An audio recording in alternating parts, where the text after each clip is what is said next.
আর যদি না মিলে তাহলে তো কিছু করার নাই। এখন উনি এই জায়গা থেকে গেলে মরা যাবো, এটা কি কেউ চাইবা? আমি কি চামো যে আমার মায়ের জায়গা থেকে গিয়ে?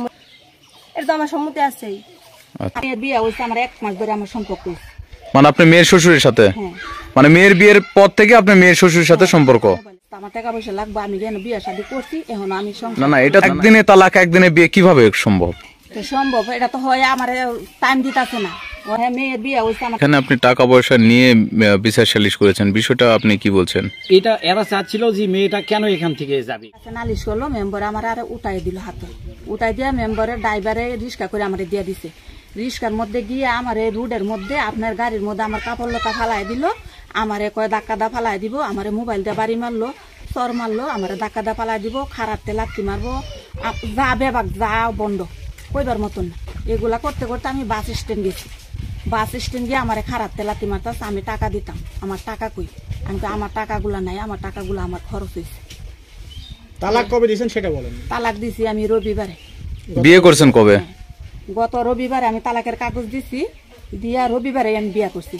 কইরা কালকে তালাকের কাগজ উড়াইছি, উড়াই আমি কালকে ছেড়ে দিছি। ছেড়ে দেওয়ার পরে আপনার কাছে গেছে। তো রবিবারে তালাক করলে রবিবারে তো বিয়ে তো করা সম্ভব না, তা আপনি কিভাবে বিয়ে করলেন? তালাকের তো 40 দিন পরে বিয়ে করার কথা। আমি একসাথে, আমার দূরের রাস্তা, আমার টাকা পয়সা লাগবে, আমি কেন বিয়ে শাদী করছি, এখন আমি সংসার করি না না, সম্ভব এটা তো হয়, আমার টাইম দিতেছে না। হয় আমার যাতা ব্যবহার হয়, আমি কি করতারি সিরালাই আমি করাম সেই করাম। মানে তালাকের 40 দিন পরে আপনি বিয়ে করলেন না কেন? আপনার কি আপনার মেয়ের যে শ্বশুর তার সাথে কি আগের থেকে সম্পর্ক ছিল? হ্যাঁ, মেয়ের বিয়ে হয়েছে আমার 1 মাস ধরে আমার সম্পর্ক। মানে আপনি মেয়ের শ্বশুরের সাথে? মানে মেয়ের বিয়ের পর থেকে আপনার মেয়ের শ্বশুরের সাথে সম্পর্ক? আমার সম্পর্ক। আচ্ছা, তারপরে এগুলা কইরে আমি কালকা কাগজ দিছি, ওই কইছে কাগজ দিতাম, আমি কাগজ দিছি। এখন কাগজ ছাড়ার পরে ওই ডিভোর্স মানে না, ওই আমার নিয়ে যাবে। আমি কইছি আমি যাবো না। তার দেশের মান সম্মান গেছে, তার এলাকার মান সম্মান গেছে, আমি তারে মিশি গইরা আমি ওর বাতই খামো, তোমার ভাত খামো না। মানে আপনার মেয়ের বিয়ের কতদিন পর থেকে আপনার মানে মেয়ের শ্বশুরের সাথে সম্পর্ক? 1 মাস পরে।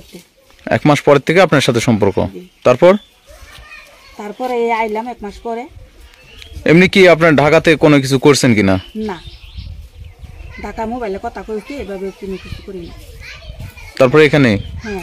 আচ্ছা, আপনার নামে অভিযোগ হচ্ছে যে আপনি আপনার স্বামীর ব্যবসার মোটামুটি 5.5 লক্ষ টাকা নিয়ে চলে আসছেন, এই বিষয়ে কিছু বলবেন? হ্যাঁ, এই বিষয়ে বলবো। স্বামীর কাছে স্বামীর বাড়ি ঘর কিছুই নাই। 25 বছর ওর বাড়িতে আইছি, আমার বাড়ি ঘর উঠাই নাই, ওর বাড়ি ঘর নাই, আমি কই করছি। তো আপনি যে আপনার মেয়ের শ্বশুরকে বিয়ে করলেন, এটা কি ঠিক করছেন? আপনি তো অন্য মানুষকেও তো বিয়ে করতে পারতেন। এটা অন্য মানুষ না, ওই আমার তারে দিয়ে সন্দেহ করছে, তারে নিয়ে মনে কিছুক্ষণ আগেই বললেন যে আপনি আপনার সাথে তার মোবাইলের সম্পর্ক, তাহলে সেটা তো সন্দেহ করার তো ঠিক কারণ তো ঠিকই আছে। একজনের সাথে একজনের মোবাইলে কথা কইলে সম্পর্ক হয়ে যা বলেন।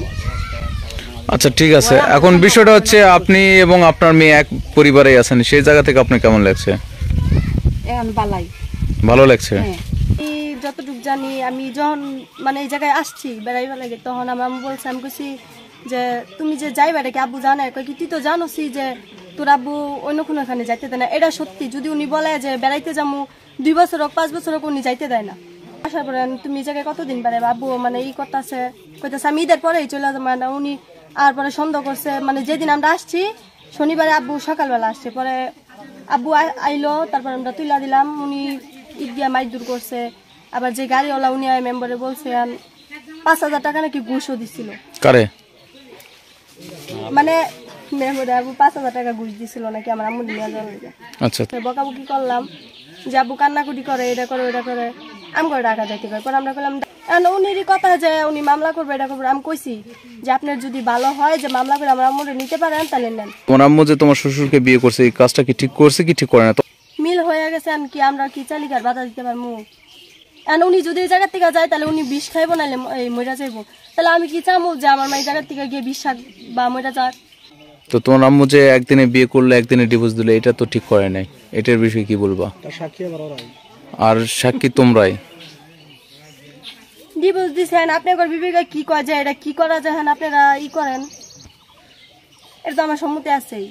আমাদের রিপোর্টের মাধ্যমে জানলাম যে ওরা মা ও মেয়ে, মানে যে মেয়ে হলো ছেলের সাথে বিয়ে হয়েছে, আর মা হলো বাবার সাথে বিয়ে হয়েছে। বিয়েটা এখন এটা কি বলবো, আজকাল দিন দুনিয়ার যে পরিস্থিতি আছে, এর থেকে জঘন্যতম কাজ আছে। বিয়ে নাকি বিয়ে করিয়েছে, এইটুকুই আমি জানি। আচ্ছা, ওরা একটা গুরুত্বপূর্ণ অভিযোগ করছে যে এখানে আপনি টাকা পয়সা নিয়ে বিচার সালিশ করেছেন, বিষয়টা আপনি কি বলছেন?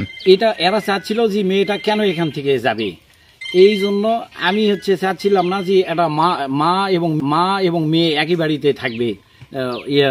বিয়ের সাথে ওই বিয়ে করবে মেয়ের মা হোক, আর ছেলে বিয়ে করবে ওই মেয়েটা, এক বাড়িতে মা এবং মেয়ে থাকবে বউ হয়ে। এই বিষয়টা খারাপ লাগতেছিল জন্য আমি ওই মেয়েটাকে এখান থেকে পাঠাই দিছি অনেক বুঝে শুনে। আর এইটা এরা মানে নিতে পারতেছিল না। আচ্ছা, এখানে আর একটা বিষয় ওই যে লোকের সাথে দিয়ে পাঠাইছেন, ঢাকার যে লোক মানে মেয়ের বাবা, সে অভিযোগ করছে যে তার কাছ থেকে আপনি টাকা পয়সা নিয়েছেন, এই বিষয়টা আপনি কি বলছেন? না, এটা মিথ্যা কথা। আচ্ছা।